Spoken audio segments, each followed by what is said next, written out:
Magandang umaga mga bata.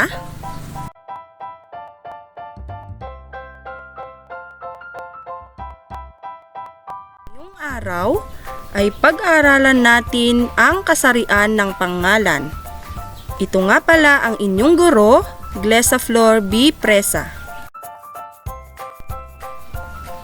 Handa na ba kayo? Ang module na ito ay isinulat para sa mga mag-aaral na nasa ikalawang baitang. Ang layunin ng araling ito ay napag-uuri ang pangalan ayon sa kasarian. Umpisahan na natin mga bata. Basahin ang panuto. Gumawa ng mini-survey kung ilan ang bilang ng lalaki at babae sa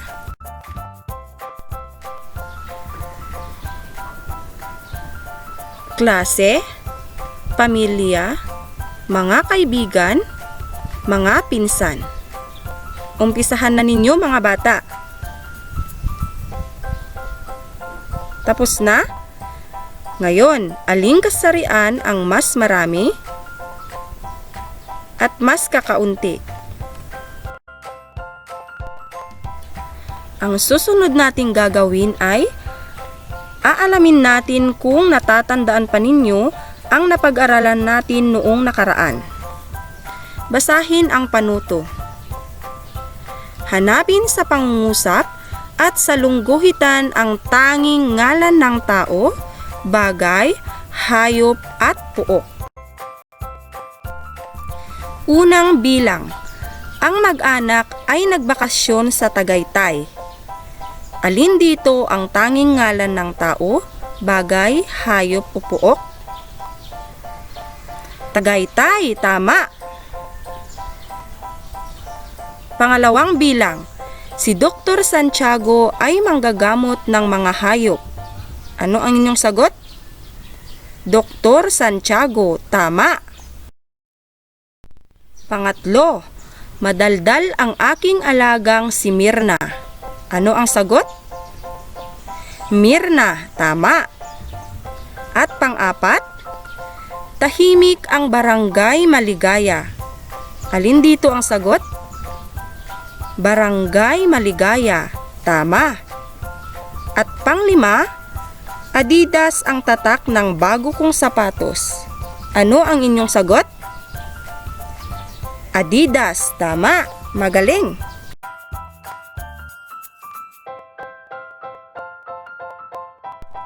Magpapakita ako ng mga larawan.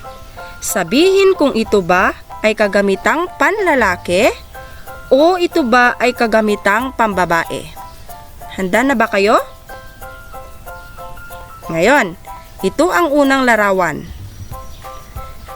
Ito ba ay kagamitang panlalaki o kagamitang pambabae? Kagamitang panlalaki, tama. Ang susunod na larawan ay, ito ba ay kagamitang panlalaki o kagamitang pambabae? Kagamitang panlalaki, tama. Susunod, ito ba ay kagamitang panlalaki o kagamitang pambabae? Kagamitang pambabae, magaling. Tingnan natin ang pang-apat na larawan. Ano ang sagot? Kagamitang pambabae, tama. At ang huli? Ano ang inyong sagot? Kagamitang panlalaki, tama. Magagaling kayong lahat. Kahapon ay napag-usapan natin ang kwentong Kuya-Kuyata Iyan. Ngayon, narito ang mga pangungusap mula sa kwento. Basahin nga natin mga bata. Una, si Bimbi ay bunsong anak ni Tatay Greg at Nanay Lita. Sino ang bunsong anak ni Tatay Greg at Nanay Lita? Pangalawang pangungusap. Sa harap ng tindahan ng kanyang ninong, naabutan niyang naglalaro ng patintero sina Buyet, Lenlen, Tintin at Maki. Saan naglalaro ng patintero sina Buyet, Lenlen, Tintin at Maki? Pangatlo. Kuya? Kuya! Yehey! Sigaw ni Bimbi. Pang-apat na pangungusap. Hiyang-hiya si Buyet sa kanyang ginawa, kaya patawarin mo ako, Bimbi, hindi na kita tutoksohin, sabi niya. Ano ang sinabi ni Buyet kay Bimbi? Panglimang pangungusap. Habang nasa daan, napasigaw si Bimbi sa harap ng tinderang nakasalubong ng ganito. Kuya taiyan! Sino ang nakasalubong ni Bimbi? Natapos na nating basahin ang mga pangungusap. Ngayon, sagutin natin ang mga tanong. Una, sino ang bunsong anak sa pangungusap? Ano ang inyong sagot? Bimbi, tama. Susunod na tanong. Saan naglalaro ang mga bata? Ano ang inyong sagot? Sa harap ng tindahan, tama. At ang pangatlong tanong, sino-sino ang naging kalaro ni Bimbi? Ano ang inyong sagot? Sina Buyet, Lenlen, Tintin at Maki, tama. At ang pang-apat na tanong, sino ang nakasalubong ni Bimbi?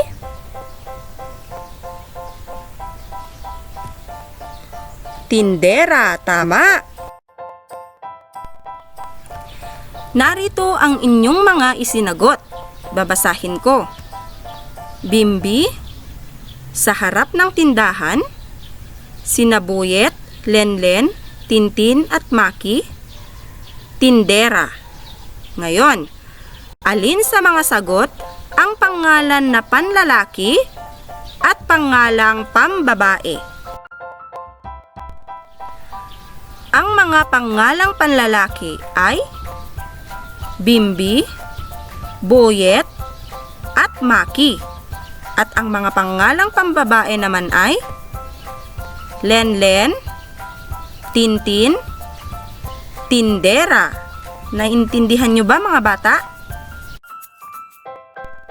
Ngayon, upang mapalawak pa ang inyong natutunan, ating sagutin ang pagyamanin natin, letrang A. Basahin ang panuto. Isulat ang kasarian ng nasa larawan sa patlang. Unang larawan. Ano ang kasarian nito?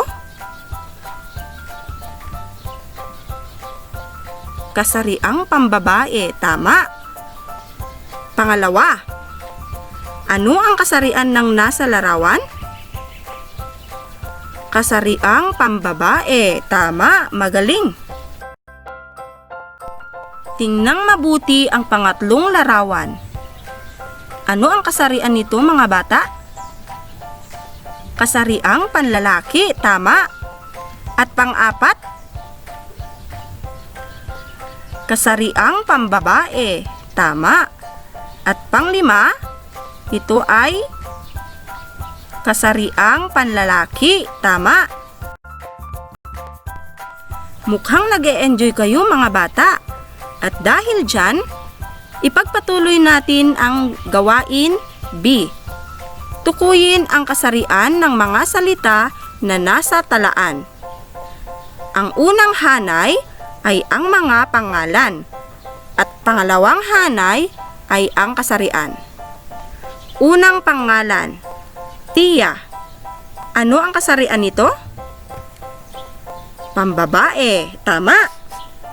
Pangalawa, Kuko Martin. Ano ang kasarian nito? Panlalaki, tama. Pangatlong pangalan, pambabae, tama. Pang-apat, Reyna. Ito ba ay pambabae o panlalaki? Pambabae, tama. At pang-lima, Kuya. Ano ang kasarian nito? Panlalaki, tama. Ang galing-galing ninyo. May natutunan ba kayo mga bata? Tingnan natin. Gawin ito at isa-isip.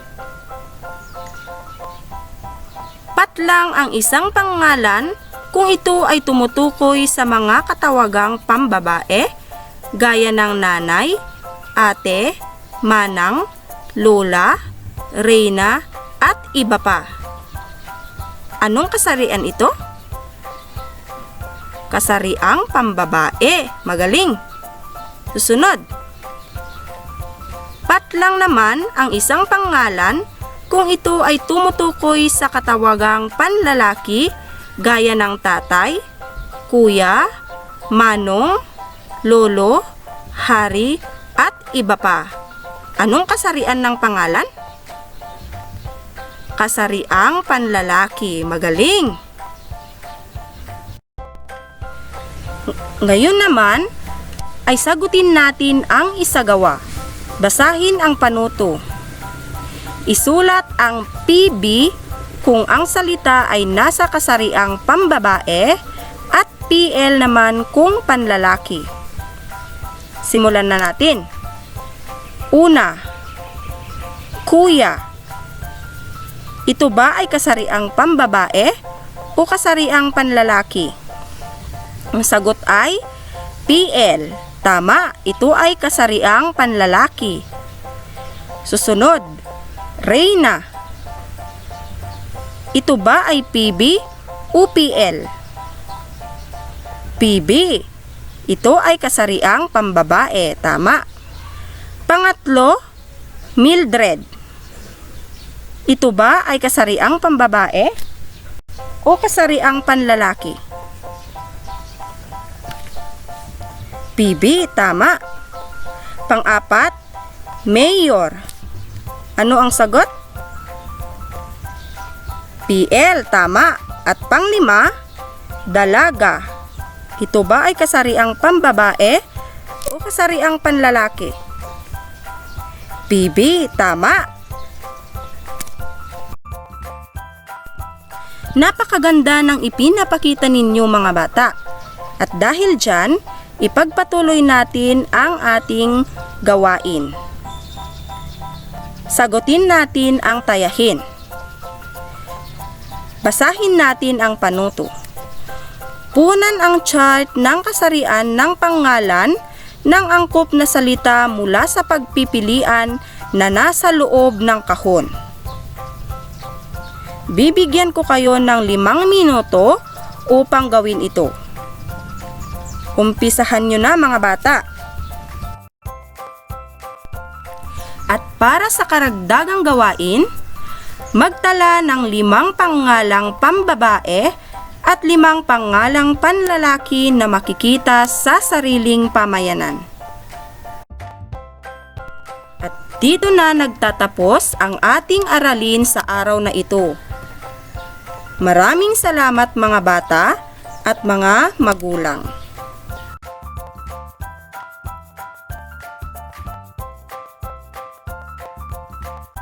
At dito na nagtatapos ang ating aralin sa araw na ito.